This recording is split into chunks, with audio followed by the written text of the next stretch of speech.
ایک بار کبھی میں تو کہوں میں نے بھی مدینہ دیکھ لیا. نعرہ تکبیر، اللہ اکبر، نعرہ رسالت، یا رسول اللہ. آئیے اللہ پاک کی بارگاہ میں حمد بارک تعالیٰ کرتے ہیں. کیا پتا کب کس کا پڑھنا سننا سنانا قبول ہو جائے، کب کس کی ماشاءاللہ سادات بیٹھے ہیں، آستانہ ہے ان کا ماشاءاللہ. بڑا کرم ہے بابا حضور کا ان پہ. تو اللہ پاک بابا حضور کے صدقے، اللہ پاک ان کے صدقے ہمیشہ یاد رکھیے گا. وہی انسان آگے جاتا ہے جو نیکوں میں بیٹھتا ہے. وہ انسان ہرگز آگے نہیں جاتا جو نیکوں کی صحبت میں نہیں بیٹھتا. تو اللہ پاک ہم سب کا دین دنیا میں جو ہے ٹھیک کرے اور اللہ پاک ہمیں اللہ کے راستے پر لگائے. نعرہ تکبیر کہ محبوب میرا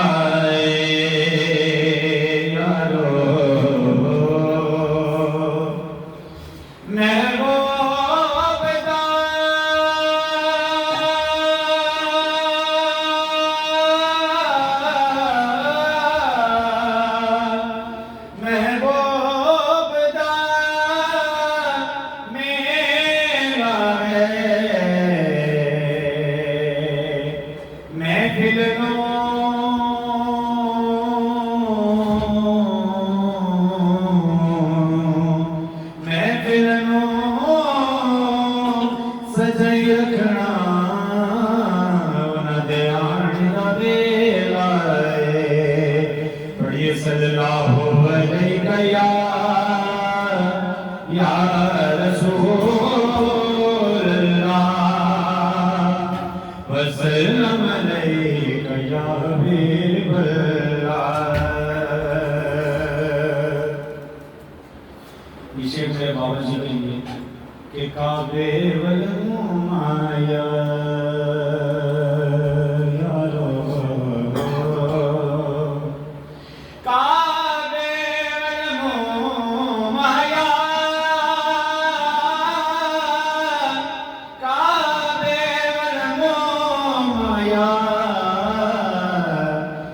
سونا تو لگنے تجھا پھر بھی تم آیا. راستے صاف بتاتے ہیں کہ آپ آتے ہیں. ارے ہم جو محفل کو سجاتے ہیں آپ آتے ہیں.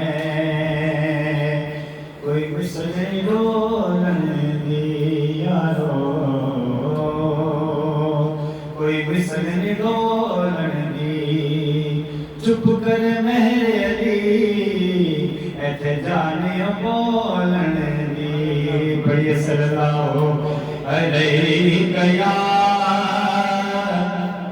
رسول اللہ وسلم علیہ یا حبیب اللہ.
علی نے پتا کر دیا نعرہ حیدری اور ہم تمہیں بھی مولا علی کا نام لو کیا پتا کب کس کی حاضری قبول ہو جائے ایسا میں کیوں کہہ رہا ہوں کیونکہ مولا علی مشیر کشا وہ ہیں جو واحد وہ ولی ہیں واحد وہ نبوت کی کلی ہے جو خانہ کعبہ کے اندر آئی ہے جس خانہ کعبہ کا طواف پوری دنیا کر رہی ہے نعرہ حیدری سب سے بڑا مقام اللہ کا شیر نعرہ حیدری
اور آگے آ جائے لطیف صاحب یہ رمیز کی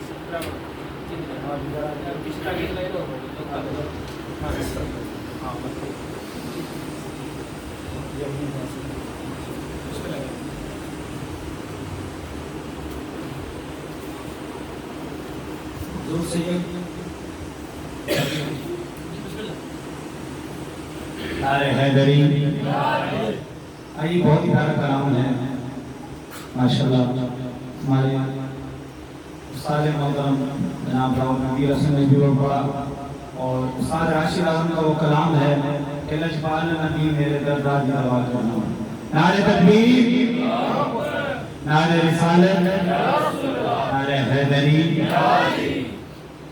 لجپال آپ ہمیں فائدہ دیتے ہیں آپ سے صحت ملتی ہے شفا ملتی ہے پیاس بجھتی ہے اور ایک پانی کا گلاس انہوں نے کیا اس کو برا بلا کہا کہ تو کڑوا ہے تو بدمزہ ہے تو یہ عیب ہے تو میں یہ عیب ہے اور کافی دیر وہ ان دونوں پانیوں پہ یہ بولتے رہے اس کے بعد انہوں نے دونوں پانیوں کا مالیکولر ٹیسٹ کیا جس پانی کی وہ تعریف کرتے رہتے حمد کرتے رہتے ثنا بیان کرتے رہتے وہ پانی اس کے مالیکولر جو اسٹرکچر تھا نا وہ ایسا ہو گیا جو بہت ہی بہتر تھا صحت کے لیے ایسے چیزیں اس میں پیدا ہو گئی اور جس پانی کو برا بھلا کہتے رہتے اس پہ زہریلی چیزیں پیدا ہو گئی یہ جو اللہ نے ہمیں جو چیز بھی بتائی سکھائی ہے اس میں کوئی نہ کوئی حکمت ہے کسی بھی اس ایک بچے کو دو بچوں کو آپ نمونے کے طور پر رکھیں ایک کو آپ شروع سے گروم کریں اس کی ہر بات میں اس کی تعریف کریں مولا کائنات مولا علی کرم اللہ کا فرمان ہے کہ پہلے 7 سال بچے کو شہزادہ بنا کے رکھو یہ بھی نجم البلاغہ میں سرکار کا فرمان موجود ہے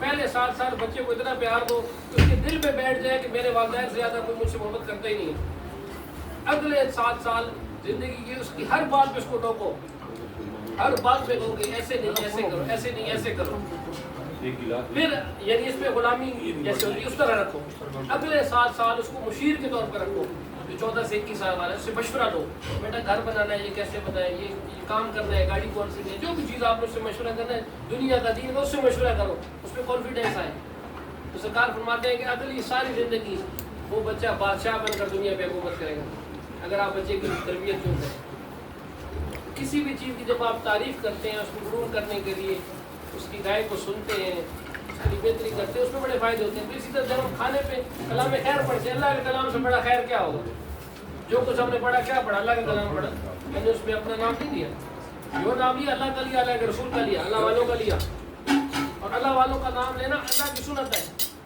آپ اور میں سب نماز میں کھڑے ہوتے ہیں یا میں نے ابھی تھوڑی دیر پہلے آپ کو فرمان سنایا تھا مولا کائنات کا کہ سورہ فاتحہ مکمل قرآن ہے اس میں ہم کیا کہتے ہیں انعمت علیہم ان لوگوں کا رستہ دکھا جن پر تیرا انعام ہوا اور ان کے رستے سے بچا جن پر تیرا غضب ہوا بھائی وہ اللہ والے ہی ہیں جن میں نام ہوئے. ان لوگوں کا رستہ مانگنا ہمیں اللہ نے سکھایا ہے, اور ان لوگوں کے رستے سے بچنے کا طریقہ بھی ہمیں اللہ نے یہ سکھایا ہے جن پر غضب ہوا. اللہ پاک ہمیں ہمیشہ انعام والے لوگوں کے رستے پہ رکھے. جس چیز پہ, جس لنگر پہ کلام پڑھا جاتا ہے, اللہ کی عبادت کی جاتی ہے, وہ اللہ کے نام پہ جو بھی ہم گاتے ہیں اس میں بڑی برکتیں ہوتی ہیں.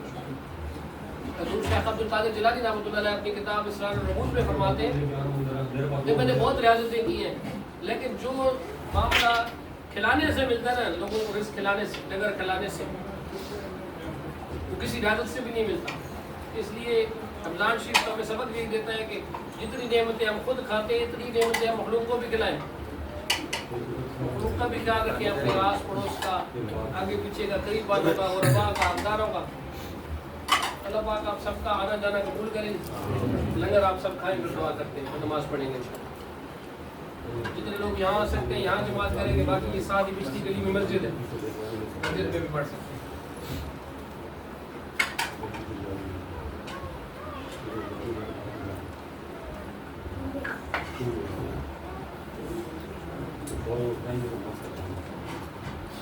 لنگر بلا تکلف کھائیں, کسی نے پھر کھانا ہو بیٹھ کے تو خالی صاحب لنگر کے انچارج بیٹھے ہیں, دوبارہ کھا سکتے ہیں آپ, ٹھیک ہے. ہو سکتا ہے ٹائم کم ملے. جی نماز ادا کریں گے. یا اللہ تیرا لاکھ لاکھ شکر ہے, تو نے ہمیں کھلایا پلایا اور مسلمان بنایا. آمین. جو کچھ کھایا اسے طاقت عطا فرما. آمین. اس طاقت پر عبادت کی توفیق عطا فرما. آمین. اس عبادت کا اجر اور فیض عطا فرما. آمین. ہم سب کا ملنا جلنا, بیٹھنا, ذکر فکر کرنا, یا میرے مولا جو دعام پیش ہوا, جن لوگوں نے محنت کوشش کی, لوگوں کو رزق کھلایا, ان تمام کے جان مال رزق العزت میں اضافہ عطا فرما, برکت عطا فرما, خیر عطا فرما, ترقی عطا فرما, تمام آنے والوں کی حاضری قبول فرما. یا میرے مولا جو آنا چاہتے تھے اور باوجود نہ آ سکے, ان کی حاضری بھی قبول فرما. تمام کی زندگیوں میں جان مال رزق العزت میں اضافہ.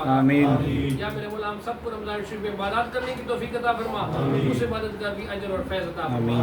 اگر ہم سے کوئی غلطی گستاخی کمی بیشی رہ گئی ہو, درگزر فرما, معاف فرما, مہربانی فرما. یا میرے مولا ہم سب قابل رحم ہیں, ہم سب کے حال میں رحم فرما. الہی خیر گردانی صدقہ محمد و آل محمد اصحاب محمد, اللہم صلی علی سیدنا و مولانا محمد و آلہ وسلم.